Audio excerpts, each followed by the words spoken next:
அதாவது பொய்யா சித்தரித்து பேசுகிறவனுக்கு தான் இந்த உலகத்தில் மரியாதை இருக்குது. உண்மையை மட்டுமே பேசி பாருங்க, அவனுக்கு வேல்யூவே கிடையாது. ஏன்னா தயவு செஞ்சு சீமான் சாருக்கு வந்துட்டு நான் வந்து ஒரு சின்ன ஒரு வேண்டுகோள் வந்துட்டு எடுத்துக்கிறேன். என்னென்னா, ஒரு நாள் நிலம் சிக்குச்சுனோ நாங்கள் பண்ணுறதே வேறு, நாங்கள் தள்ளுறதே வேறு அப்படின்ட்டே இருக்கீங்களே, ஏன் இத்தனை நாளாக வந்துட்டு இது பிடிக்கல? ஏன் மற்ற கட்சியெலாம் வந்து தப்பு பண்ணுறத வந்துட்டு நீங்கள் வந்துட்டு பார்த்துருக்கீங்களா, பார்க்கலையா? இதுக்குள்ளே வந்துட்டு எவ்வளோ உள்கட்சி விவகாரம் இருக்குன்றது உங்களுக்கு தெரியுமா? எவ்வளவு முடிச்சு இருக்குன்னு தெரியுமா? நீங்கள் அறிஞ்சிங்களா, கேட்டிங்களா, தெரிஞ்சிங்களா? ஏங்க, ஒரு கூட்டம் நடக்குது, இந்த இடத்துல நடக்கணும், இந்த இடத்துல நடக்கக்கூடாது அப்படின்றது வந்துட்டு அங்கே இருக்கிறவங்களுக்கு தெரியுமா, தெரியாதா? எங்களுக்கு இந்த இடம்தான் வேணும், எனக்கு இந்த மைதானம் தான் வேணும்னு சொல்லிட்டு வந்துட்டு விஜய் வந்து கேட்டாரா?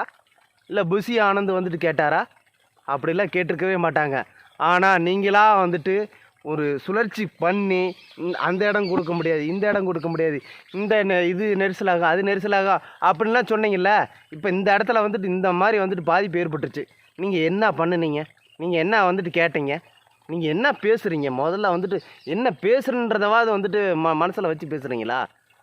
சீமான் சார் சினிமா பாணியில் வந்துட்டு விஜய் வந்து பேசிகிட்டு இருக்காரு, சரியான பாய்ச்சல் பண்ணல.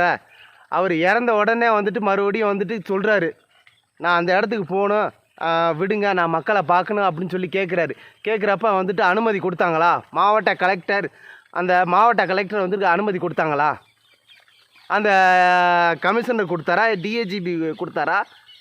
ஏடிஜிபி கொடுத்தாரா? என்ன வந்துட்டு எல்லாம் வந்துட்டு தெரிஞ்ச மாதிரி வந்துட்டு அவர் மேலேயே வந்துட்டு பழைய போட்டு திணிச்சு அப்படியே இதை பூசி மொழியிடணும். உள்கட்சி பூசல் வந்துட்டு ஏகப்பட்டது இருக்குது. உங்களுக்கு தெரியுமா, தெரியாதா? நீங்கள் அரசியல் படிச்சுட்டு வந்தீங்களா, இல்லை வந்துட்டா அப்படியே சும்மா வந்துட்டு பார்க்குறத வந்துட்டு பார்த்துட்டு பேசிட்டு போகலான்னு நினச்சிங்களா? சீமான் சார், முதல்ல வந்துட்டு நீங்கள் தான் சினிமா பாணியில் பேசிக்கிட்டீங்க. ஒரு நாள் நிலம் சிக்குச்சுனோ நாங்கள் வந்துட்டு ஆணி பிடுங்கிடுவோம், மரத்தை நட்டுருவோம் அப்படின்றீங்களே, என்ன நீங்கள் வந்துட்டு பண்ண முடிஞ்சு? ஏன் திரள் நிதி வந்து திரட்டுறான், பண்ணுறான், செய்கிறான் அப்படின்னு சொல்கிறீங்க. நீங்கள் செஞ்சு வந்துட்டு எத்தனை மக்களுக்கு வந்து நல்லது செஞ்சீங்க?